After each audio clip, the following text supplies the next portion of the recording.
Hello everyone and welcome to the new video. As you can see by the title, today we're going to talk Legoland Windsor. I want to talk about the cost, about our experience, kind of like final thoughts and a roundup of all the vlogs that I've posted. Which, if you've not seen yet, there's 3 different vlogs that are focusing on the hotel and a birthday upgrade, then on the park and rides, and then kind of like a chill last day to kind of gather our thoughts and tell you what we're thinking. So I'm hoping that this video will be helpful if you're planning a trip to Legoland or you've got one planned and you just can't wait and want to know more. Okay, so the first thing I want to talk about is cost. In our case, it was probably a bit of a higher end if it comes to cost because we did pick the Legoland hotel, but that's because it was our boy's birthday and we wanted to make it special. The very first time we went to Legoland Windsor, that was 6 years ago, we stayed in Slough, I never know how to pronounce it. We rented the car that we picked up from the airport because we live in Scotland, so we had to fly Aberdeen to London, picked up the car and stayed in Airbnb. Now, that Airbnb was perfectly fine. There was nothing wrong with it, but this time round we wanted to, do something a little bit more. He was turning 7. He really wanted to go to Legoland, so we decided to book the Castle Hotel. I did think about staying at the newest village part of the park, but then I thought with the weather, not being perfect yet because we went in March, I kind of worried that the evenings are not going to be hot enough to do anything, and I wanted to use the pool, which is only available if you're staying at the Brick Hotel, the main one, or the Castle one, the one we stayed at. We did book it quite last minute because it was 2 weeks till departure date, so there wasn't that much to choose from. There's a lot of different themed rooms. I know there's the Pirates, which was sold out when I was booking. There was Knights available. There was Wizard, which is what we went for. And the only one available was the premium room, which I think has a bigger gift. They've got the PlayStation 4 in a room. So there is like a few little, perks that are slightly different to a standard. But I wanted to show you the cost because that is important also with extra tickets. Also keep in mind that we're massive Disney people and we love the Disneyland Paris park. We've not been to Orlando yet, we're planning, but we were really trying not to compare Legoland to Disneyland, but we are kind of, spoiled. Darren said spoiled by the Disney stuff. So when you book Disney and you book their hotel, the tickets are kind of like thrown in. It's all like within the cost. But with Legoland, it's not like that. They do have sometimes different deals that you can get one day free. I sadly missed that. I did manage to get the deal that the ticket for a day was within that, but then I had to book the other day separately. So we wanted 3 full park days and the second day was only £15 a person, which is great. And I wanted the third day, which when I was talking on the chat, because I was booking a birthday upgrade, which we're going to talk about too, I did ask if I can buy a third day additionally. And the lady said, of course, it'll be only £15 extra. Just let us know. So because we're so chaotic and when I was booking, I knew we're going to have like 3 days in Legoland, but I wasn't sure if the third day is going to be a park day or are we just going to chill in a room, go to a pool, not actually go into the park. But then we decided to do so. So when I went on the chat and said, hi, can I just add on the third day? The lady said it was going to be, what was it going to be? It was like £150 or something. It was more. It was way more than I got told. And I was like, hold on a minute. I got told it'll be only £15 a person and there's 4 of us, so it'll be £60. And now you're telling me it's over 100 and maybe it was like 120. And she was like, oh, just give me a minute. And then she took it down to 15 down per person. So it is worth talking on a chat, maybe a phone, and picking up on things like that, because if I didn't ask and said that previously I got promised something else, she would have just charged me more. So she sent me a link, I booked the additional day, but let me tell you the price, okay? Because I'm telling you about all those extras. I want to tell you the price. So we arrived on the 16th and checked out on the 18th. We had the premium wizard room for 4 people. That's very important because there was bunk beds for the kids and there was our double bed. There was a third bed actually in the kids' room. It was like a trundle bed that, is just at the very bottom. So technically 3 children could be there. We had, as I said, all the park days. I did pay £24.95 for the cancellation protection. It's something I've been doing recently a lot. We are doing it in case we can't go. It's not necessary, but if you think that something could happen or you can't go or whatever, it is worth it because then you get your money back. If you don't do it, you will only get a little bit of the money if you're canceling last minute. We also had the breakfast included in the room. That could be a premium thing. I'm not actually sure, you would have to check that. That is included. The breakfast is not a buffet. It's not a continental. You have to order off a menu. And if you want like a bagel or salmon, you do pay £2 extra per breakfast. But there is a decent variety. My kids are massive fans of just picking their own breakfast. So the first night in London, we stayed at the Holiday Inn and they loved, the continentals. So they were a tiny bit disappointed disappointed that it wasn't a continental, but not a huge deal. You can still get cereal and, stuff like that, your English breakfast. So the whole lot was £745.77. And I think I am including everything. No, not everything. We booked Adventure Golf because it was also cheaper to do it in the package. It was additional £15. And then I can see that they've charged £20 for the playroom, which I thought was included in the room, but apparently not. I don't know why is that even a part of it, because when you go into the playroom, nobody speaks to you. Nobody checks your tickets. Nobody asks any questions. It's for the hotel people. So I am not really sure. But £745 for 3 nights in a hotel with tickets for 4 people, not awful. It is really not awful. I did see that you can also go to Disneyland Paris for that amount. The lowest I found for the same amount of money to stay in a Disney hotel, it was like that cheaper version, which is the Cars Hotel, but I think it looks amazing. I've not stayed there yet, but I think it looks really, really good. It was like £850. So we're talking only £100 of a difference, but experiences are way different. As I said, there is a whole video about the hotel, so I'm not gonna talk an awful lot about it. You can just go on that and,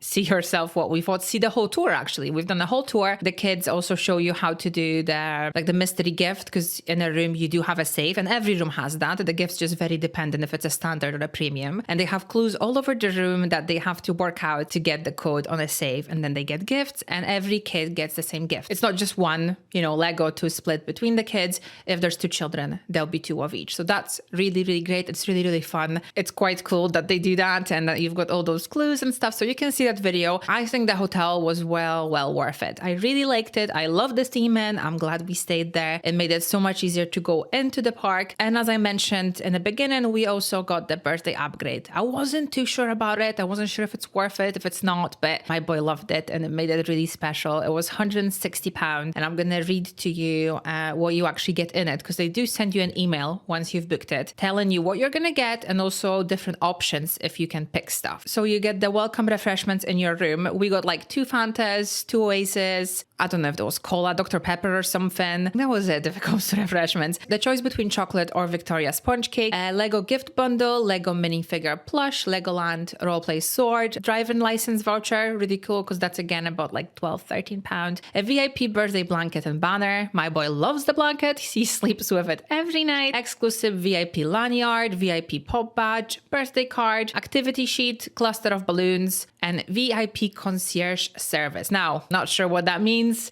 I mean, I do, but I just got an email. That email said, what cake would we like? What's the name and age of the birthday guest? Because then they write on the mirror, happy birthday, and the number and the name. They do ask in the email, what time would we like to book breakfast and dinner reservations, which you can do, prior to your trip, and swimming, because you have to book the swimming as well. Although when I showed up, they asked me how many people, and I said, I did book in, and he was like, well, that's fine then. So the pool is small, so I guess it's better to reserve it just in case. But coming back to the VIP concierge service, it did say online that there's going to be a person who's going to help with the booking. So I generally thought there was going to be like physical human, but there was no one there. To be honest, the park is very understaffed. We do say that in our videos. The whole of the hotel had just one person behind the desk, no one else around to ask any questions. The concierge service I got was an email, and the email I got about swimming or if we need anything was about a week after we've left Legoland. So, they do write it that this is included and it's all fancy schmancy, but there's not going to be anybody there to actually help you. I thought there was going to be someone who's going to be like, here's your room and,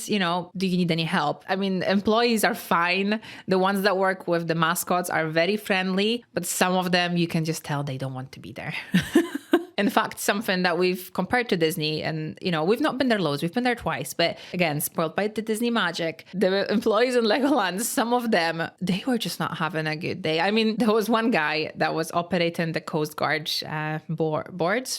boats. He was like telling everybody to have a good day, a good ride. And as we were boarding the boat, the people in front of us, he's like, okay, have a good, whatever. And then I laughed and he said, forgot my lines. And it's fine. Nothing against him. I found it hilarious, but it doesn't have the same magic as people have in Disney. And I do get it that people have worse days and can be very daunting. I found it funny, but you could see that some people just didn't want to be there. And it was just kind of like, it's a kid's place. But that was the cost of all this stuff. If it comes to a birthday bundle, you can also pick if you want the standard bundle for over 6 or you want the Duplo bundle. So that's quite cool. And in my video, you can see exactly what he got. It was a fair amount. It was really good. The cake and the banner, that was worth it. And balloons. I mean, kids love balloons, but watch out because those balloons will pop at night and they will scare the living hell out of you. So we were shoving them in the bathroom because they were just randomly bursting during the night. They're like the latex ones, so they were extra loud. Now, another thing I want to talk about is how many days do you need to go for? To be honest, if we lived closer, if we were in England, 1 day is plenty. Again, we've only been twice, and it was March this year and March in 2019. So it is not really of the season, but it was really busy. And we found that we did everything we wanted in a day. Like genuinely, like there was queues, which we did on a day one. And the day that we vlogged, you can see we just walk right through.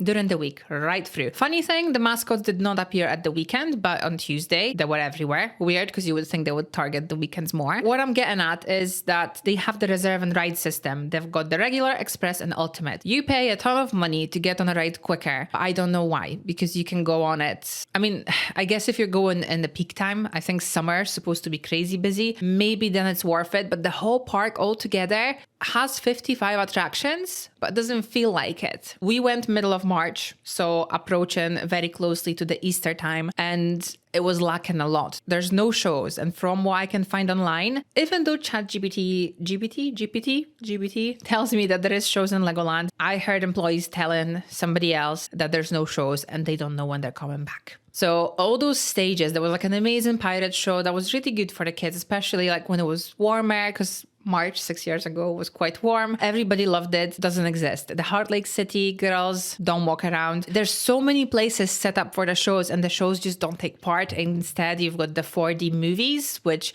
we didn't even bother looking where they're at because we all get too sick with the 4D movies. So it's just such a shame because they were so interactive. All those like actual live people, performing. So I would definitely look at what time of the year you're going, if it's worth getting the pass to go quicker, if it's not, if it's just 1 day that you have and you really want to go on everything, because some of them are not worth it. One of the passes only reduces your time waiting by 50%. So you're still not going. You're still waiting in a queue, which is perfectly fine because lots of people, could be buying that pass. I would have not bought it. We've done it in Disneyland Paris, but here, maybe it's just because we were lucky on our first and second trip that there was not that many people. But I know that it can get busy. I've seen on the Facebook group about Legoland that it can get busy. I've also read how many people absolutely love the park, and we just felt like it was lacking so much. The lack of shows, the lack of little, stands with like hot chocolate. Every little booth, little trailer thing was closed down because they all sell slushies, ice cream, and all the things for when the weather's actually hot. So none of that was changed into like hot chocolate or a crepe. All of it was shut down. So it felt a little bit like ghost town at times. And you can see it in our vlogs, how quiet it really was. So I wonder what it's like in like December when they have their Christmas stuff on. Like, is it just as quiet? Because it was very eerie, to be honest. It was almost abandoned. But then we decided to Google, why is it like that? Lego is a massive company. And we found that Lego actually doesn't own Legoland. And due to financial difficulties, they sold it to Merlin Entertainment because it's losing so much money. So clearly Merlin is not putting enough money into it, and that's why it seems to lack a lot. So next thing I want to talk about is rides. From what I've read, the whole park is designed for roughly from 3 to 12-year-olds, and you can really feel that. We were there with a 7-year-old and a 12-year-old, and most of the rides are your little rides, so no wonder there was so many families with like little children, because it is catered for them. Now, our boy didn't want to go on all the baby rides, and he didn't like the roller coasters, which I think there's only like 2 or 3 in there. So we were kind of going on things in between, but you can feel that it is more like a day out with little children because of the lack of the shows. There is shops, but they're not that exciting.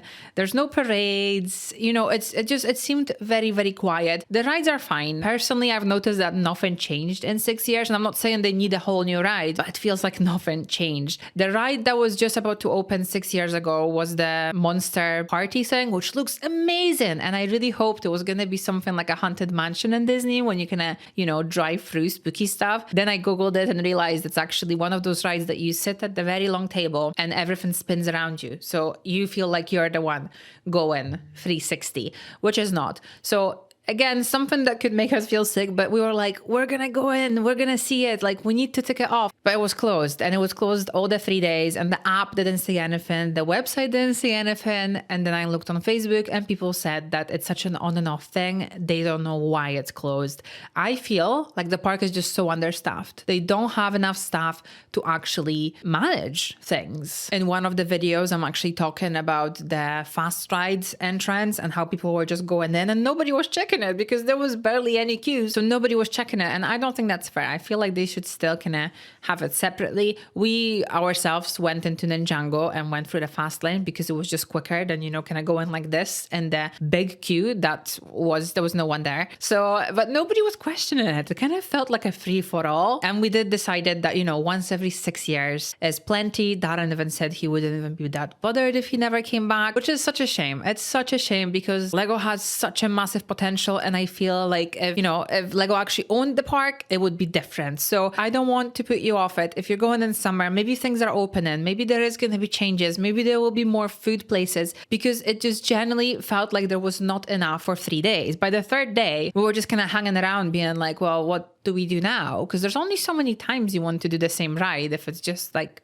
things go in a circle. So I personally liked the hotel, generally. And I'm not a person to sit in a hotel, but the playroom was great. The pool was quite cute. Again, small, but it's quite cute. It's got a lot of slides. So my kids were really happy. But the park could do, there's so much potential, so much potential. So when I see that they put on all those deals for get one day, another one for free, go for it. If you get the day for the £29 or something, go for it. Don't pay the peak prices. Really, because I don't think it's going to be worth it. The golf is great. Golf opened last year. That's additional. It's actually out of the park. So you don't have to have a ticket for the park. You can just buy golf. That's really cool. There's so many different setups inside. There are different themes. That's all new. And it's nice. It was nice because it was freezing. So one of the days we were like, we're just going to go and play golf. We also got strep on that trip. So we were all really ill. Overall, I feel like that park is a 6 out of 10. And that's just from top of my head kind of thought. It's good, but don't expect too much. Hotels, I think, very well worth it. The food is kind of mediocre. If you're going anytime soon, like summer, please tell me how it was. Was it busier? And I don't mean people, but there is going to be more people, but shows and things happening. Because my friend was there a few years ago and she said it was so busy, she only got on 2 rides. So see, it's such different experiences. So maybe it is worth buying the fast ride pass thing, reserve and ride, that's what it's called, reserve and ride, if you're going in such a peak time. I'm not really sure. Keep in mind, if you're staying in a Legoland hotel, you can also get in half an hour before everybody, so you can run to the most, the ride that has the longest queue time. So did we do that? No, I don't think we did that because we've already done rides on day 2, and I remember that being the same case on a trip 6 years ago, that for 2 days we were doing the rides and the third day was just very, very chill. But 6 years ago, so much more happening there, so much more. And there is such a big potential, but it generally feels like there's just not enough people working there and they are struggling with the budget. Actually, you will see it in our last video. When we're leaving, I wanted to go into a castle hotel again, just